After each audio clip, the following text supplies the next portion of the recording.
Mom, where's the car? What? I quickly checked our home's key case and found that only the minivan key was missing. Anita, on the other phone line, laughed mockingly and dropped a bombshell. Because I borrowed it, of course, it's not at Helen's place. What? Immediately I responded. That car isn't mine, you know? Huh? My name is Helen Miller. I'm a housewife with one daughter. We moved to this town to coincide with my husband Mark's business trip. We are what you would call a transfer family, something quite common for us. Being in a new place always makes me nervous, especially about getting along with the neighbors. But the people here were kind and treated both me and my daughter Ava really well. In kindergarten, Ava seems to have already made friends, chatting excitedly every day with great energy. It looks like we'll manage fine this time too. At that time, I had no idea what was to come. Sorry, Helen, for borrowing the car. It's okay. I was just thinking of going shopping. Today, I went shopping at a department store a bit far away with a local mom friend. The department store had a great selection, but it was a bit inconvenient to get to by public transportation. Much easier by car. When the topic of wanting to go there came up since I wanted to go, I suggested, why don't we go together? I can drive. We have a minivan at home. Mark said it would be handy to have. He prepared it for me. It's mostly for family use, but Mark has his own car, so I usually drive it. It's a pretty nice minivan, and my neighbors have said, admiring it. Nice car. Helen, you went to that department store the other day? Lucky. Somehow, this minor weekend detail leaked out, and one day another mom friend, Anita, asked me about it. She's bright and lively and was one of the first mom friends to talk to me when I moved here, but to be honest, I find her difficult to deal with. At first, she was really nice and even showed me around town, so I felt obliged to return the favor a few times. But as we talked more, she increasingly brought up money matters. See, my husband has a decent position, but his salary is so-so. Oh, really? But having a position is impressive, I think. You think? Well, he's quite young for his position. Oh, and this bag, he got it for our anniversary. Cost like $2,000. That's nice. He sounds wonderful. What does Helen's husband do? Oh, he's in a specialized field.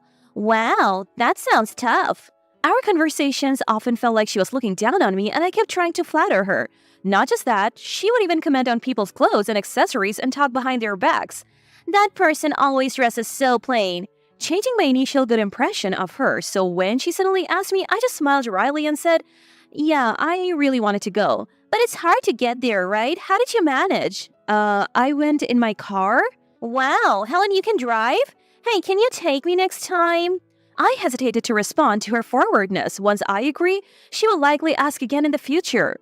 But I was overpowered by her insistence, and I found myself saying, well, if I'm free sometime, really? Promise. She left quickly after that, but then immediately messaged me.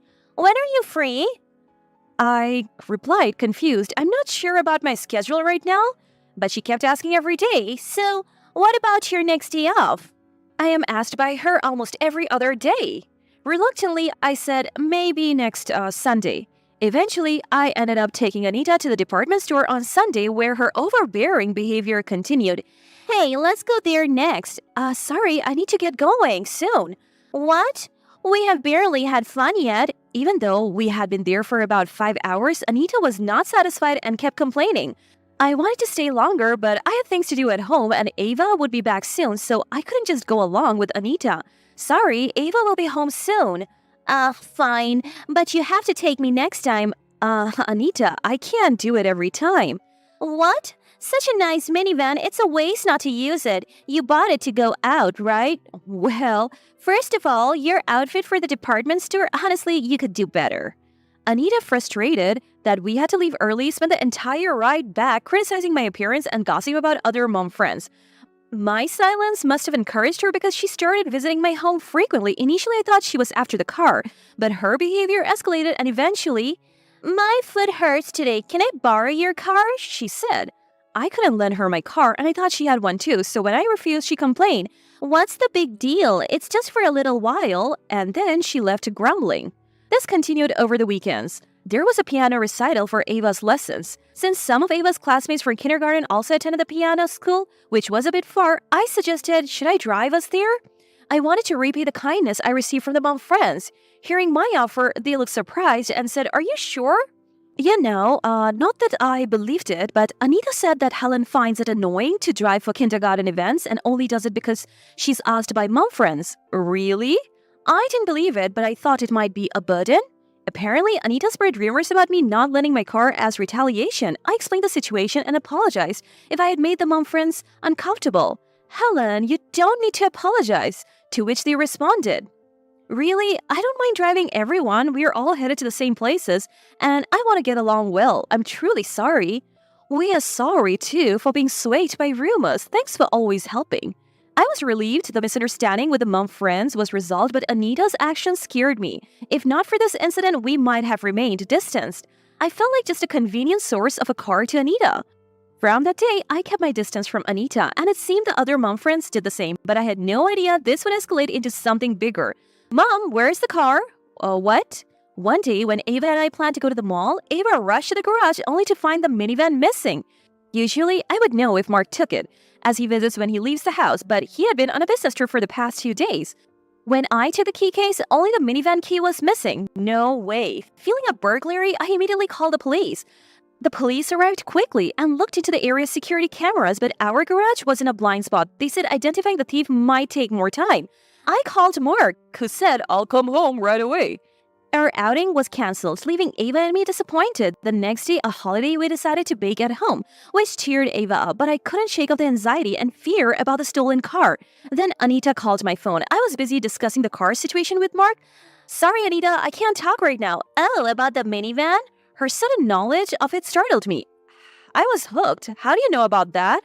Over the phone, Anita laughed mockingly and said something shocking. Because I borrowed it. Of course, it's not at Helen's. Confused and shocked, I managed to ask, what? How could you say that? How did you even get the keys? Then I remembered yesterday's tea party. It wasn't my idea, but Anita's. We had a small gathering of mom friends at my house to discuss a class event. I need to use the bathroom. I recalled Anita going to the bathroom. She did seem to be gone for a while, but how did she know where the keys were? My mind was too scrambled to think clearly. Was it during yesterday's tea party? Yeah, duh. With such an obvious key case, it's like you were asking me to borrow it. I can't believe it. That's theft. Huh? It's your fault for not lending it to me. Anyway, I'm on a trip and won't be back until the weekend, so I'll return it then. That's not okay. But Anita abruptly ended the call, saying, bye then. I was speechless at the sudden turn of events. Though relieved the car wasn't gone for good, I was stunned that a mom friend would do such a thing. I explained everything to Mark, who said with a wry smile, I really want to understand what kind of morals people have. Yeah, being taken advantage of like this is troublesome. Okay, I'll handle it. Huh? You wouldn't want to ride in a car that's being misused, right? I was thinking of returning it to the company soon, so this works out.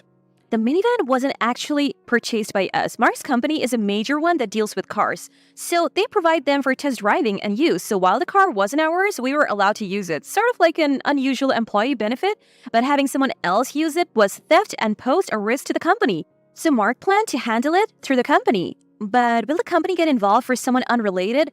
Normally, no, but this case is special. Uh-huh. I was confused by Mark's words, but he just smiled. Don't worry, leave it to me. He said this. We decided to wait until the weekend for the car's return. However, 2 days before the promised date, Anita called again. Sorry, I had a bit of an accident, and the car is totaled. What? I was shocked by her words first. Apparently, she had an accident while traveling?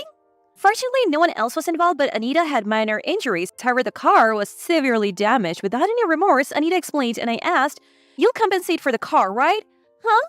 I got hurt and medical expenses are high. It's tough with just my husband's earnings, and you still want compensation?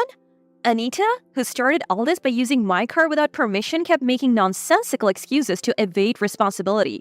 She was vague whenever I asked about her treatment costs and the car repairs. When I told Mark about this, she is really hopeless. He sighed.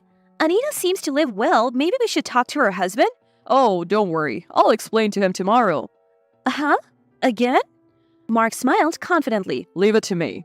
Trusting Mark, I didn't say anything further. The next day, Anita and her husband Eric came to her house. I'm deeply sorry for my wife's behavior. I've also troubled the division manager, and I apologize. And that's why, if you overlook it, it's all good. You don't seem to have any remorse. Surprisingly, Anita's husband turned out to be a subordinate in Mark's company. Though he held a position as Anita said, Mark was a division manager, a rank above him. The division managers rotate every few years, and by chance, Mark became Anita's husband's superior after a transfer. Once Mark learned that Anita's husband was a subordinate, he tried to make contact at work. Consequently, this whole incident came to light. Anita had been falsely claiming that the accident was my fault. She said she was just a passenger in my car and demanded leniency for that. When Eric learned the truth, he was furious and immediately brought her to apologize to us. We'll definitely compensate for the car. I'm terribly sorry for the trouble caused. I'm not angry at you. It's Anita who needs to apologize.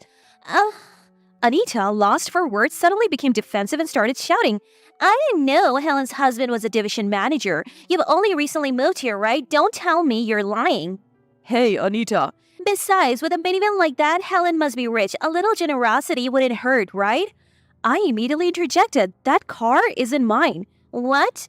That car is provided by our company. It's not ours. It's a special vehicle for the company. What do you mean? Then our family too? It's a part of a special study at my company unrelated to his department. It's the company's car, not ours, so a settlement is out of question. Since you have no intention of compensating, we're thinking of suing through the company. What?